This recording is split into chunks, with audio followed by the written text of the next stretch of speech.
بسم اللہ الرحمن الرحیم۔ السلام علیکم تمام دوستوں کو میرے چینل میں خوش آمدید۔ دوستو، جیسا کہ آپ کو اب دوستوں کے لیے اچھی خبر یہ ہے کہ آل گورنمنٹ امپلائیز کے رحمان علی باجوہ صاحب نے کہا ہے کہ میری سیکریٹری خزانہ سے بات ہوئی ہے۔ انہوں نے کہا ہے کہ ہم آپ کی چارٹر آف ڈیمانڈ کو پورا کریں گے۔ کوشش ہے کہ آپ کے چارٹر آف ڈیمانڈ پورا ہو۔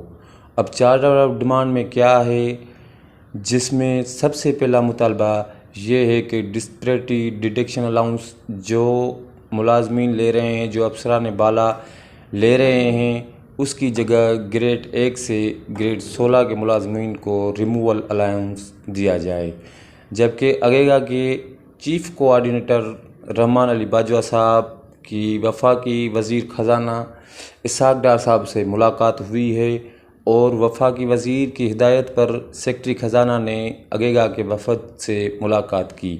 ملاقات میں تمام محروم ملازمین کی تنخواہوں میں تفریق کے خاتمے، بجٹ تنخواہ میں اور پینشنز کی پینشن میں اضافے، medical allowance, conveyance allowance, house rent allowance 200% میں 200% اضافہ، ملازمین کے صوبوں کی طرز پر اپ گریڈیشن، مزدور کی اجرت 40,000 کرنے، اسپیشل کنوینس الاؤنس کو بڑھانے اور ملازمین کو یوٹیلیٹی الاؤنس دینے اور دیگر مطالبات پر بات ہوئی ہے کہ گورنمنٹ ملازمین کے کتنے مسئلے پینڈنگ ہیں۔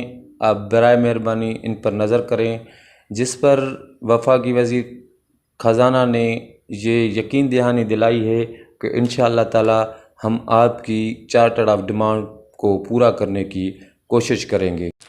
جبکہ دوسری طرف سوشل میڈیا پہ یہ خبر بھی وائرل ہو رہی ہے کہ گورنمنٹ گریڈ 1 سے 16 تک سیلری 30% اضافہ کرنے کا سوچ رہی ہے اور گریڈ 17 سے 22 تک کے ملازمین کے لیے گورنمنٹ 20% اضافے کا سوچ رہی ہے۔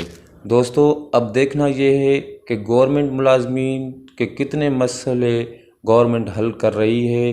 دوستو، سرکاری ملازمین کی کوئی بھی اپڈیٹ حاصل کرنے کے لیے میرے چینل کو سبسکرائب کریں تاکہ میری ہر نئے آنے والی ویڈیو آپ دوستوں تک بآسانی پہنچتی رہے۔ تو دوستو، ملتے ہیں اگلے ویڈیو میں، تب تک کے لیے اللہ نگہبان۔